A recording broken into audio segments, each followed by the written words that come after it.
Everybody ask me how I know. I smiled at them and said she told me so. Everybody ask me how I know. I smiled at them and said she told me so. Everybody ask me how I know. I smiled at them and said she told me so. Everybody, everybody, everybody, everybody, everybody, everybody.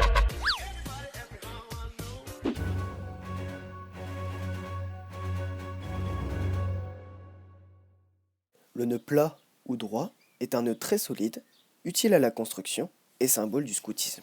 On commence par effectuer un nœud simple, dans un sens. On retient juste quel brin est passé au-dessus de l'autre.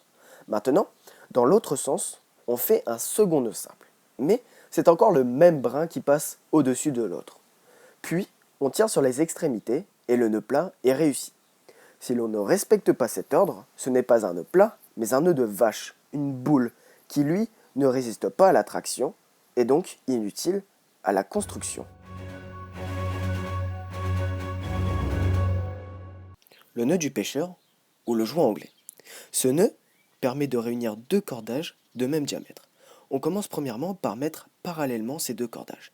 Puis, à chaque extrémité, on effectue un nœud simple. Ici la première extrémité, puis la seconde extrémité.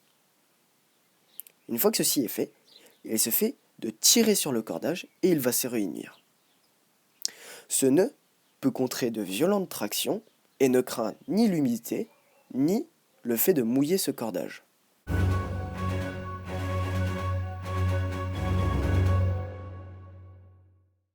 Nœud tisserand ou nœud d'écoute, qui sert à rassembler deux cordages de diamètre différents et notamment utile pour effectuer des hamacs. Tout d'abord, avec le plus gros cordage, on effectue une ganse, une boucle, et avec le plus petit, on effectue le nœud.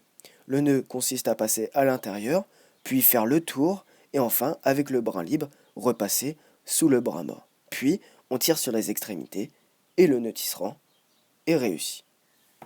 La vidéo touche ainsi à sa fin. Aujourd'hui, je vous ai appris à faire des nœuds simples et très utiles pour les débuts en construction. Pour la plupart, ce sont des nœuds de raccordage.